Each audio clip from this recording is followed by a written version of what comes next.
"Hey, rise and shine," the voice mocked. Ultor's eyes stayed closed. He wasn't asleep, but he wasn't going to satisfy the bastard speaking with his attention. He stayed still, his armored body still sitting against the wall behind him. His right leg was stretched out while his left was cocked. His left arm lay on his left knee and his right hand rested on the ground beside him. His head hung low, his helmet off, and his face hidden by the shadow of his dark hair. His sword was not near him, and his hands twitched, remembering the sensation of its hilt in their fingers. He wanted it. He felt naked without it. A warden without his sword wasn't powerless, but he may as well have removed his own arm. The voice that had spoken snorted in frustration and banged on the metal bars of his cell. Ultor opened his eyes but didn't raise his head. He took in the side of the cell as much as he could see it, the cobblestone dirty floor with patches of loose dirt, the dank, dark walls dripping with water and moss. 3 torches gave limited light to the cell and the catacombs beyond it.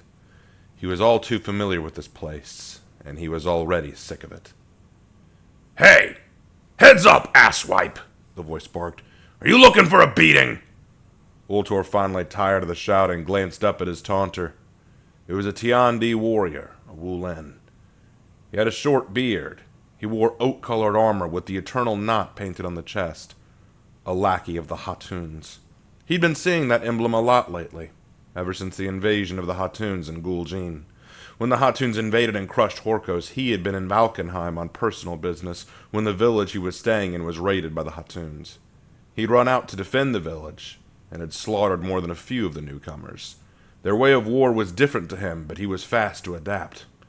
It took him time to learn the nature of the Hatuns, and Gul'jin's desire to rule the world, instituting her own version of peace. Ultor had left Valkenheim to get to Ashfeld and prepare the smaller villages to defend themselves, but before he could reach his homeland, he finally was chased down and ambushed by the Hatun. He'd been captured and dragged to this wretched place. The pit. "That's more like it," the Tiandi snapped. "Have trouble hearing?" "I was having a nice dream," Ultor responded coldly. "Didn't want to wake up." "Aw, poor baby," the Tiandi scoffed. "The famous Punisher Warden needs his beauty sleep, does he? It's a wonder you've earned the reputation you have." "Open that cell door and undo my chains, and I'll personally demonstrate how I got this reputation." The Tiandi snorted at the threat, but noticeably took a cautious step backwards. The fear in his step was enough for Ultor, who lowered his head again. "I thought so. What do you want? Is it time for another match?" "Yes, a match." This was no ordinary prison. It was a holding cell, a barracks of sorts for Gul'jin's favorite prisoners. The prisoners taken here were not meant to simply rot in their dungeon, but instead to engage in deadly combat. When called upon, the prisoners were dragged out of their cells and up to the upper levels, where they walked through a doorway and into the large coliseum repurposed from the old Viking dueling ring. There they would confront another prisoner or two, and then fight to the death for the entertainment of a roaring crowd, with Gul'jin overseeing it all. Since being taken here, Ultor had dueled 4 times. Once against a shinobi, who he dispatched with minimal effort. Second against a pair of berserker warriors who were annoying in how they tried to overwhelm him, but he took his revenge. Third was against a Hitakiri, who landed one lucky hit before Ultor gutted the screeching harlot. And last was against a treacherous Hatun who had dared to question Gul'jin, and she had died at the end of his sword. That had been almost a week ago, and since then Ultor had stayed in his cell, trying to think of how he'd eventually break out. And he was admittedly running out of ideas. He figured that was why the annoying Tiandi was here, to drag him out to his next battle. "Not quite. You know, it seems Gul'jin wants to spice up the games a little bit, so we're changing the rules." Ultor pretended to be disinterested, but he couldn't stop his ears from perking up somewhat. This was news, and potentially unwelcome. "Well, isn't that special?" Ultor asked. "So what's the new rules?" he asked. The Tiandi grinned and whistled. From down the hall, a Shugoki and Hatun came marching, and between them they were dragging another figure. Ultor watched this figure. It was an armored individual. Judging by the style, it was a warden like him. The Tiandi opened the cell door, and Ultor stood up in surprise as the Shugoki marched in and practically threw the limp body of the warden into the cell with him. He looked down at the body, and his eyes went wide. It was a woman.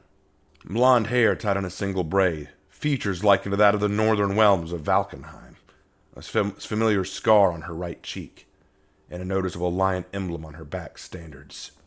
He knew this woman. It was Ruth, the North-born Warden and adoptive daughter of Stephen the Righteous, his old mentor. Ruth was just a whelp when Ultor first met her, but since their childhood she'd grown into a skilled and brave knight of Ashfeld, despite being born one of the daughters of the Vikings. They reunited in the mire when Ultor had been working to protect a young girl kidnapped by slave traders. They traveled together for a time until Ruth received a call for aid back in Ashfeld that she was honor-bound to answer. He'd not seen her since then. Yet now here she was. He started to call her name and wake her, but stopped himself. It wasn't wise to let his captors know about their friendship. For all they knew, they were complete strangers. But if they knew about their relationship, would that cause them to separate the two? Keeping Ruth close would be better for her safety and potentially beneficial for their escape. He simply glared at them. "What? A new roommate?" Ultor growled. "Meet your new partner," the Tiandi answered with a smirk. "The new rules of the game are simple. 2 against 2 against 2. 3 teams of 2 enter, 1 team wins." Ultor blinked in surprise and glanced at Ruth. Was this coincidence or providence? Of all the people to be paired with, it was Ruth. While certainly not his equal, she was no weakling. She could hold her own, and they'd fought side by side long enough they were able to coordinate very well. He couldn't have asked for a better partner for this. However, he didn't let his gratitude show in his face or in his tongue, simply shrugging and leaning against a wall. "Whatever," he shrugged. "Just more killing." "Oh, that's all, is it?" the Hatun smirked. "You should know, the magnificent Guljin has added a reward to this game. Freedom for the victorious team might be granted if they win her favor." "Be quiet," the Tiandi snarled. "We weren't meant to share that information." "Don't talk back to me, Lihak," she snapped. The two stared daggers at each other. Meanwhile, Ultor glanced again at Ruth. She was unconscious and unmoving. How had they caught her? His questions would have to wait, as at last the Tiandi turned his attention back to him. "You better get your girlfriend up and ready. The first series of games starts tomorrow."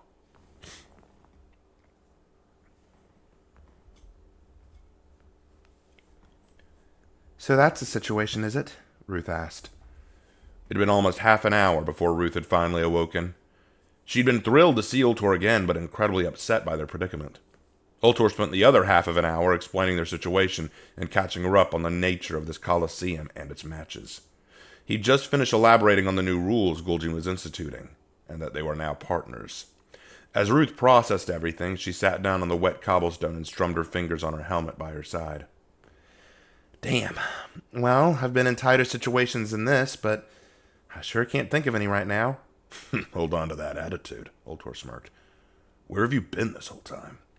"Reuniting with my sister," Ruth smiled before looking down again. "I hope she got away." "Sister?" Ultor asked, surprised. "Turns out Stephen had a biological daughter. Oh, and get this. She's a samurai." Ruth giggled. Ultor couldn't hold back a snort as he learned this. "God, what's with that old badger?" he laughed. "Sleeps with a samurai woman and adopts a Viking whelp. Do you think he has a Wulin mother?" The two burst out laughing, bringing some levity to the moment. When the laughter finally died, Ultor coughed. "Anyway, so how'd they catch you?" "Well, I was traveling with Ayako, my sister, and we were going to the mire to visit a shrine she knew, but before we could get there, a Hatun raiding party attacked a village to destroy it. We couldn't ignore the carnage, so we went to intervene. I was captured, and I assume Ayako got away. I'll have to find her when this is all over." "I'll help you search, but for now we need to focus on the battle ahead," Ultor encouraged. "Right. So what's the plan?" "Plan? We survive," Ultor grunted. "Like there's any alternative. We'll be outnumbered, but then again, so will they." "I wish we knew what we were up against ahead of time," Ruth agreed. "In that case, our best option is to—" "All right, you two, enough chatting!"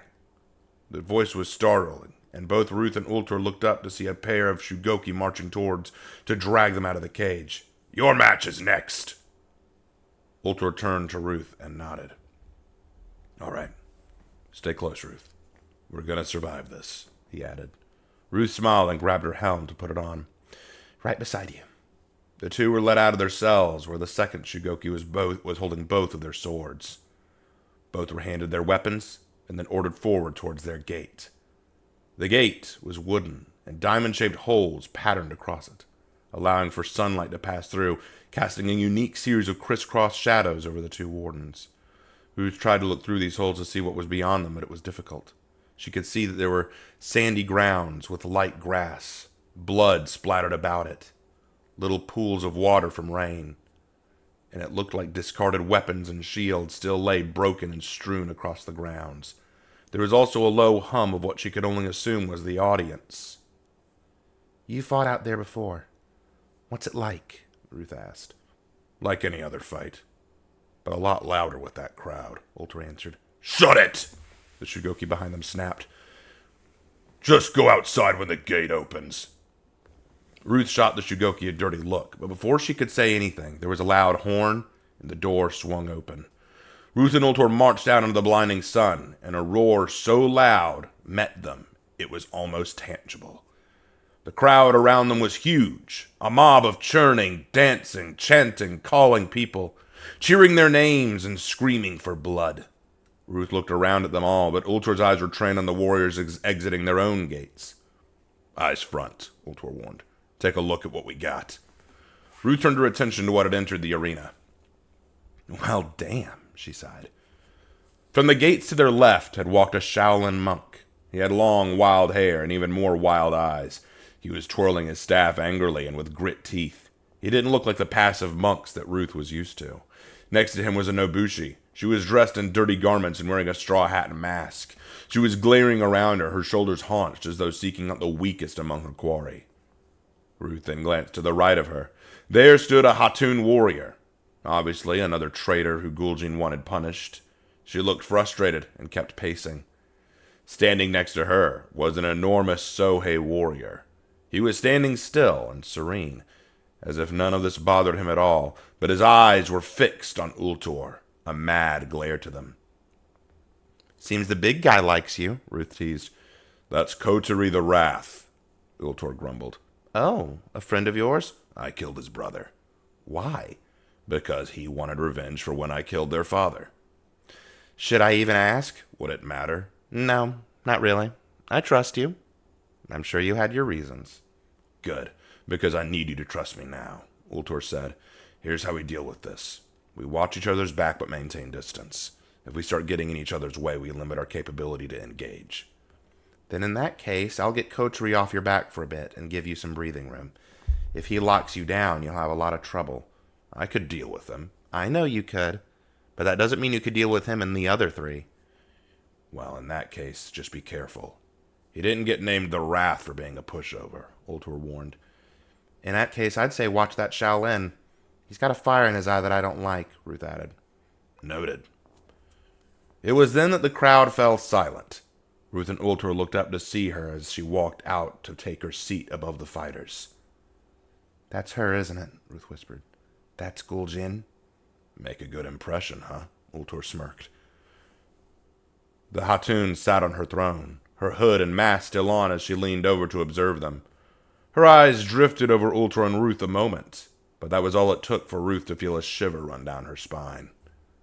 This woman was a monster. She could sense it in her gaze.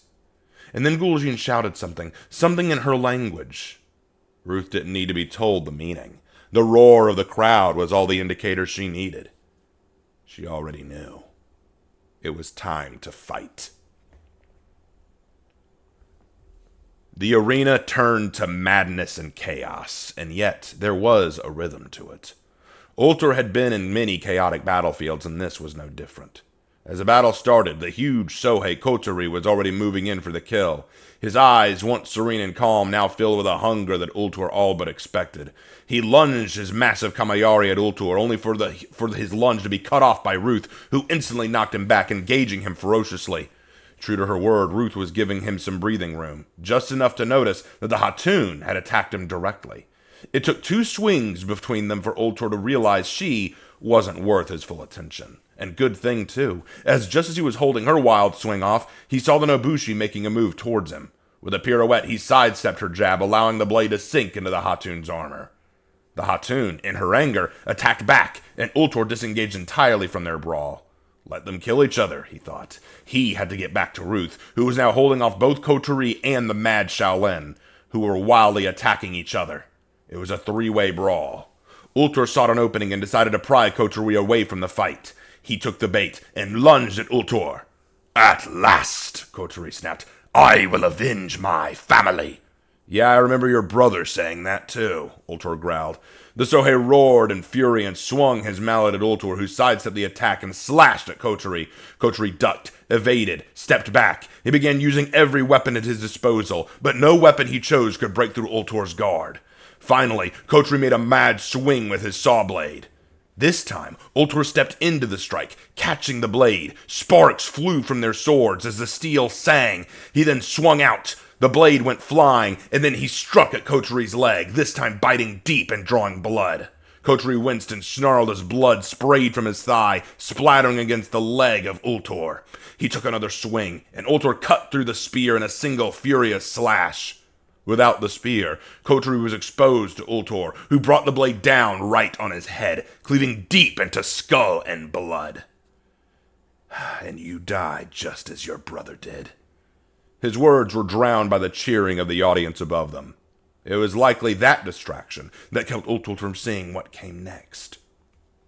Ultor suddenly gasped as he felt a smash to the head from a wooden staff. The Shaolin had taken advantage of Ultor's distraction to smack him in the back of the head and send him reeling. He let out a monkey-like screech and tried to attack again. Ultor rolled to evade, but he knew he wouldn't make it in time. But before any blow could land, his screech fell into a dying cough as Ruth's blade went clean through his back and out his front. "Never turn your back on me, you monkey!" Ruth growled. The crowd screamed their approval and roared as Ruth removed her blade from the Shaolin, and the dead man fell on his face, unmoving, unspeaking. Ultor climbed to his feet and nodded. "Thanks for that." "We're not done yet," Ruth nodded. The Hatun and the Nobushi, who Ultor had left to fight earlier, were still dueling, distracted from anything else. From the look of them, their skills were both rather subpar. They weren't making any progress against each other, and their attacks seemed very sloppy. Ruth and Ultor rushed them both. Ultor knocked the Nobushi backwards, while Ruth locked swords with the Hatun. Without their partners to aid them and hold them up, both opponents were left somewhat off the back foot. It was too late for them to work together against Ruth and Ultor, for now Ultor had closed the distance between them, and the Nobushi's glaive was nearly on the ground. His sword found her chest and struck deep, cutting into the heart and lung. She didn't even have the strength to scream as she sank to the ground in a heap. Meanwhile, the Hatun, clumsy with her weapons, had allowed Ruth to cut her twice. It seemed she may not have been a traitor to Gul'jin, but perhaps a useless warrior to her. A worthless pawn. In one final attempt to slay Ruth, she pulled free a hidden dagger behind her back, which Ruth parried, and then, with the following stroke, cleaved the Hatun's head from her shoulders. Ultor was quietly impressed with her. Seems Ruth had improved some since they last fought together. He didn't have time to voice this, as the crowd was now screaming their approval, roaring, cheering for the deaths of the defeated, throwing roses down upon Ultor and Ruth, who were both standing there catching their breath. "They're mad," Ruth growled. "How can they celebrate such carnage?" "Well, death is pretty entertaining when made into a spectacle," Ultor shrugged, rolling his shoulders. "You get used to it when you're here long enough." "And how long did you say you were here?" "Long enough to know that I want out." "Is there a way out?"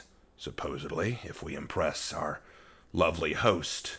She might just grant us freedom." "And how do we impress her?" "We win. And keep winning." "Well, I can try that," Ruth said. "Might be difficult." "It's what I'm here for." "So what happens now?" Ruth asked, looking around and noting that their gate had not reopened for them to leave. Ultor, though, wasn't looking at their gate, hoping for an easy exit. It was never easy in the arena. Instead, his eyes turned to the other 2 gates as they slowly began to open. "What happens now?" Ultor muttered. round 2 happens.